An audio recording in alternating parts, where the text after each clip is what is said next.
ഞങ്ങളുടെ മാ ഗ്രൂപ്പിൻ്റെ ജനറൽ ബോഡി ഇന്ന് ഈ പ്രാവശ്യം ശക്തമായിട്ടുള്ള മത്സരമാണ് നടക്കുന്നത്. കാരണം ഇതിൻ്റെ എക്സിക്യൂട്ടീവിലേക്കാണ് മത്സരം നടക്കുന്നത്. മത്സരിക്കുന്ന എല്ലാ മത്സരാർത്ഥികൾക്കും നല്ല വിജയാശംസകൾ. ഇലക്ഷൻ നന്നായിട്ട് പോകുന്നുണ്ട്. നമുക്ക് പുതിയ ഭരണകർത്താക്കൾക്ക് വോട്ട് ചെയ്യുകയാണ്. നല്ലൊരു ഭരണസമിതി വരട്ടെ. പിന്നിലെ എല്ലാം ഓക്കെയാണ്, അടിപൊളിയാണ്. ഇലക്ഷനല്ലേ, രസമല്ലേ? ആദ്യമായിട്ടുള്ള ഒരു ഇലക്ഷൻ മായുടെ നമ്മൾ പൊളിക്കും. ഇലക്ഷൻ ഭയങ്കര ഗംഭീരമല്ലേ? കാരണം ജനാധിപത്യപരമായ രീതിയിൽ നമ്മുടെ മാലും ഇലക്ഷൻ നടക്കുന്നു എന്നുള്ളത് വളരെ പോസിറ്റീവായിട്ടുള്ള ഒരു കാര്യമല്ലേ? ഇലക്ഷന് ഞങ്ങൾ വോട്ട് ചെയ്യാൻ പോവാണ്. അപ്പോൾ ഏതായാലും എല്ലാവർക്കും വിജയാശംസകൾ തരുന്നു. ഇലക്ഷൻ ആദ്യമായിട്ട് നമ്മളുടെ മാ സംഘടനേൻ്റെ ഇലക്ഷനാണ്. ആ ഇലക്ഷനോടനുബന്ധി ആദ്യമായിട്ട് വോട്ട് ചെയ്യാൻ പോവുകയാണ്.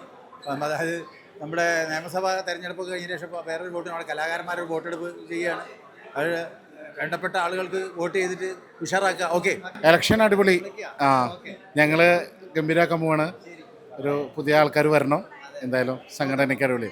എന്തായാലും ഓൾ ദി ബെസ്റ്റ് എല്ലാവർക്കും മത്സരിക്കണം. ഒരു സൗഹൃദ മത്സരം, രാഷ്ട്രീയമല്ല, എല്ലാവരും അടിപൊളിയായിട്ട് സൗഹൃദത്തോടെ ഇരിക്കുന്നു. ഓക്കെ, വോട്ട് ചെയ്തു, അടിപൊളിയായിരുന്നു. നമ്മളുടെ ആദ്യത്തെ ഒരു എക്സ്പീരിയൻസ് ആയിരുന്നു. മായിൽ കുടുംബത്തിലെ ആദ്യമായിട്ടാണ് ഇവിടെ ഒരു ഇലക്ഷൻ ഉണ്ടാകുന്നത്.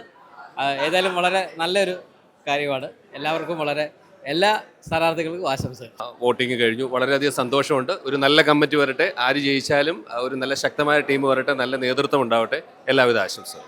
ഒരുപാട് നൊസ്റ്റാൾജിക് ഓർമ്മകൾ പോലെ ആണ് നമുക്ക്. കാര്യം ഗൃഹാതുരത്വം തോന്നുന്നതെന്ന് പറഞ്ഞു കഴിഞ്ഞാൽ പണ്ട് മുതലുള്ള സീനിയറായിട്ടുള്ള ആർട്ടിസ്റ്റുകൾ മുതൽ പുതിയ ആർട്ടിസ്റ്റുകൾ വരെ കൊണ്ട് ഒരുമിച്ച് എല്ലാവരും കാണുന്നു, സ്നേഹം പങ്കുവെക്കുന്നു. ഇലക്ഷനൊക്കെ പിന്നെ അതിൻ്റെ ഒരു ഭാഗമാണ്, ഒരു സൗഹൃദ ഇലക്ഷനാണ്. മായുടെ ജനറൽ ബോഡിയാണ്. ഈ ജനറൽ ബോഡിയിൽ ആദ്യമായിട്ടാണ് ഒരു ഇലക്ഷൻ നടക്കുന്നത്. ഈ ഇലക്ഷനിൽ ഞങ്ങൾ എല്ലാവരും ആഘോഷമായിട്ട് നമുക്ക് പറയാം. തീർച്ചയായിട്ടും ഞങ്ങളുടെ കന്നിവോട്ടാണ്, ശരിക്കും പറഞ്ഞാൽ മായുടെ കന്നിവോട്ട്. അപ്പൊ എല്ലാവരും കൂടി ഞങ്ങൾ വോട്ട് ചെയ്യുന്നു. ഞങ്ങളുടെ കഞ്ഞിയുടെ പ്രശ്നമാണ്. അപ്പോൾ ആ വോട്ട് കൃത്യമായിട്ട് നമ്മൾ ചെയ്യും.